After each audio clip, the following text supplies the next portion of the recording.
During this time before Christmas, as expectations and excitement are building, we're reminded as Christians of our expectation and our longing, our hope for the return of Jesus. The nativity scenes that we see in our neighborhoods, the songs that we hear and sing about the birth of Jesus, and everything about Christmas reminds us to look forward to the future and the return of Jesus as we look backward at his birth. It's a season of longing to remind us that as surely as God sent Jesus to be born in that manger under the star of Bethlehem all those years ago, God is still poised to send Jesus back to us and bring us all home. Therefore, we find ourselves here today caught up somewhere in the middle between the incarnation and the second coming of Jesus. Somewhere firmly established on our shared hope that Jesus is coming back again because we know he came before. And so Paul offers us the encouraging words that we just heard from Philippians 1. In many ways, the message from Philippians is the same as what we heard last week from 1 Thessalonians. There's this shared hope between the two passages that we be found holy and blameless when Christ returns. On the one hand, that phrase, that hope, is a simple rhetorical device that we learned in our childhood. In that moment when your mom or dad left you at the house that first time by yourself, or perhaps you remember more adequately whenever your child was finally old enough to be left at home alone, but not like in the movie. And you said, or your parents said something like, "When I get back, this place better be in one piece." For Paul to say he hopes that we are found holy and blameless when Christ returns is a bit like telling us we need to have our act together before Jesus gets back, much like our parents told us that our room better be clean when they get home. But it's so much more than that too, and perhaps less threatening. For Paul to want us to be found holy and blameless is also his own personal longing for these Christians he's writing to and for us. It's a deep-seated hope of the work that he began, the seeds that he planted, will grow and blossom to maturity in a way that he can be proud of. And even more than that, Paul simply wants Christians to be successful at being Christian. This isn't a threat or a trap or an ultimatum. Paul just wants those that he has mentored and cared for to be firmly established in their faith, be found holy and blameless on the day that Christ returns, because Paul loves them. You see, the Philippians and Paul have a long history, a deep friendship at this point in time when he writes these words. We don't know all the details, but we do know that Paul had been in prison for proclaiming the gospel, and he had been there for a while. We don't know how long or where, but we do know it was long enough the Philippians had taken up his care as Paul's patron.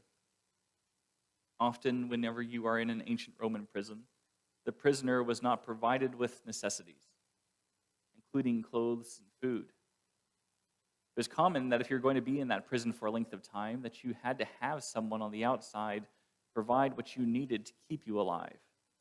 And this isn't like what you see in modern prison movies where there's always that one person who can get you whatever you need in prison. This is much more basic. This is, you're not going to live through the night if you don't have somebody bringing you your next meal. This is in part the relationship that Paul had with the Philippians. They sent someone named Epaphroditus to stay with Paul and to be his support and encouragement, to keep him alive during this imprisonment.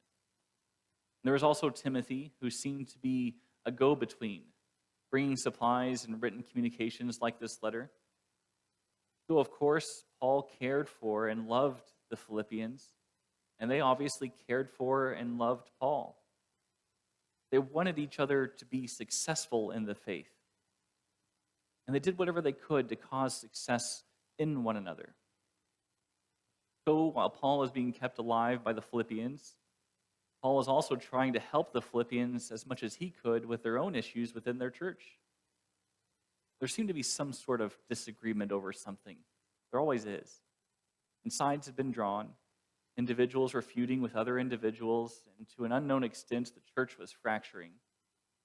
And Paul, therefore, did what he could from prison and wrote this letter to encourage them, to remind them, and to help the Philippians to be the support for one another, the support that they had been to him.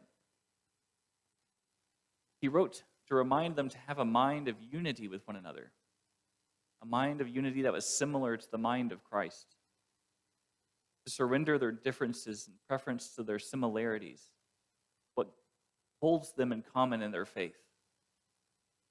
So with great joy and thanksgiving for all they had sacrificed for him, Paul prays earnestly that they be of one mind, focusing together on what is good, and to be found holy and blameless when Christ returns. All because the compassion of Christ. In verse 8, Paul invokes God as a witness. He longs and yearns for the Philippians with the affection or the compassion of Christ.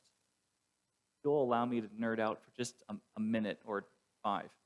I'd like to tell you how incredible and important this idea, this word truly is. I'm sure I've told you before, and I'll probably do it again sometime later, hopefully not next week. We can never hear it enough.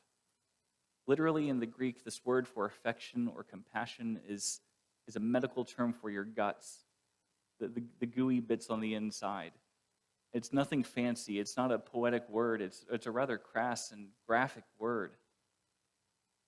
To say that Paul longs for the Philippians with the compassion of Christ is to say that he longs for them with the guts, with the innards of Jesus. Graphic, it's gross, and it's oh so wonderful of a concept. But to see it, we need some context. You see this word pop up rather frequently in the Gospels when Jesus encounters people who are hurting some way or another. Before Jesus raises from the dead the widow's son at Nain, when he sees this broken mother weeping and mourning the death of her boy, he has compassion for her. There's that word. He feels it in his gut. He feels that gut-wrenching pain that she feels for himself, for her, with her. When the crowds had been following Jesus for days and had nothing to eat, he looked at them with compassion, with his gut. And as they felt the pains of hunger, he felt their pain too. Not just meaning that he was hungry with them, but that their suffering was embodied and felt in his own insides. And when Jesus found 2 blind men who cried out to him for help, he had compassion on them. Not pity, not mercy, or feelings of guilt or privilege, but compassion. He felt and carried pain, their pain, in his own gut.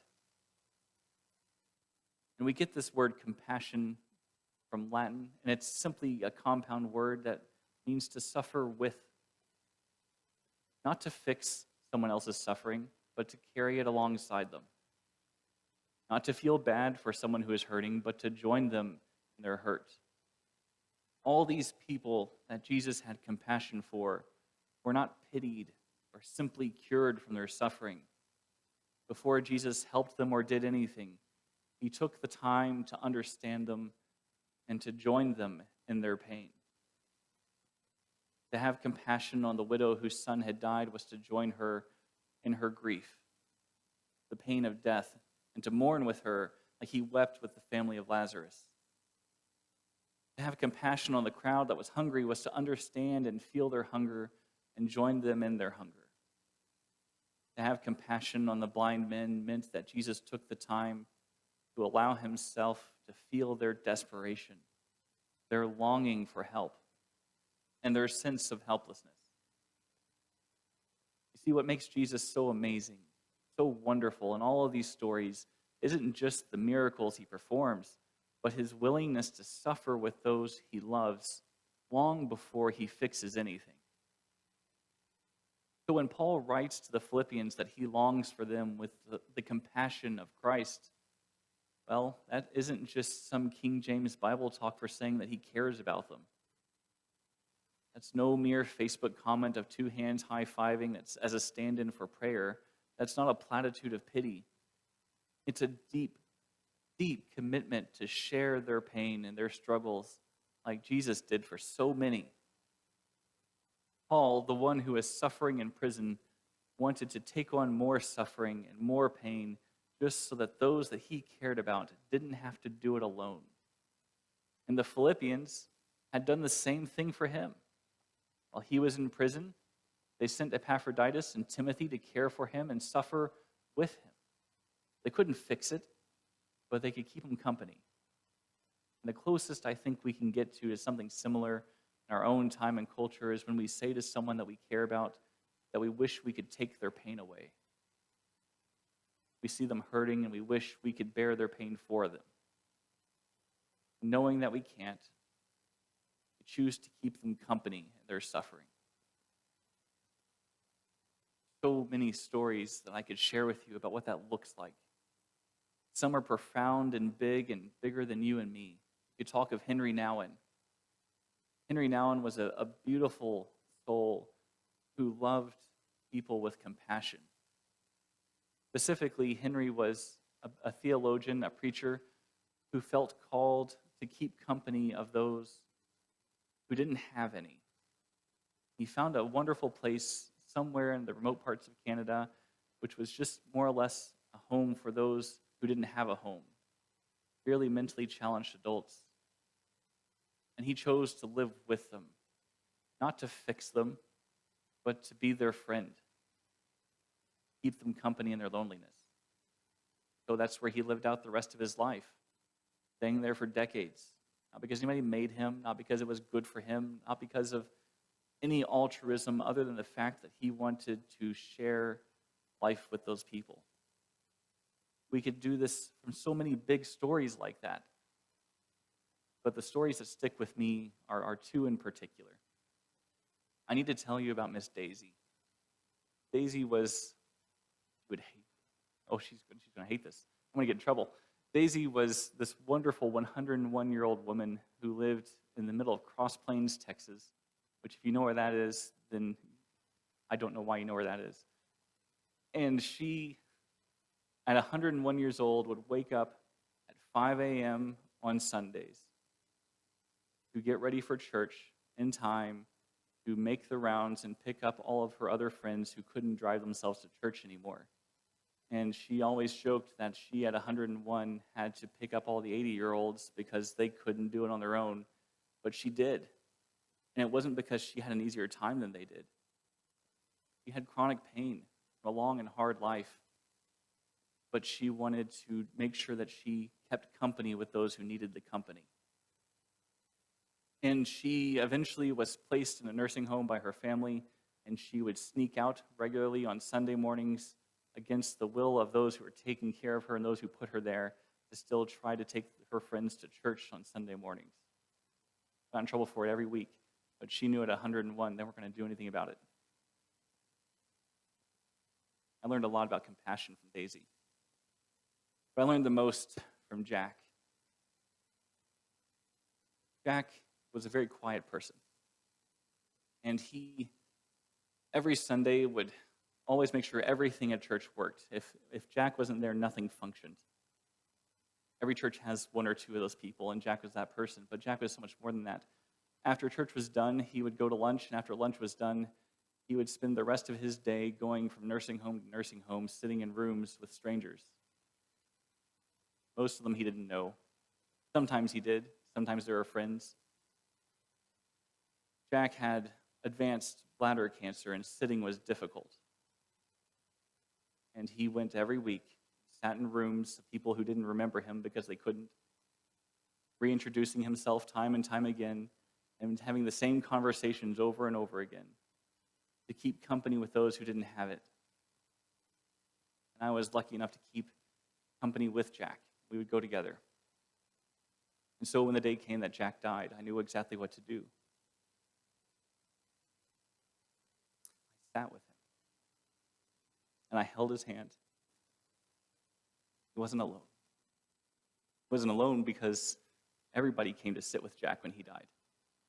There was standing room hallways down because Jack had stayed with everyone else. Paul isn't being poetic when he says that he longs for the Philippians with the compassion of Christ.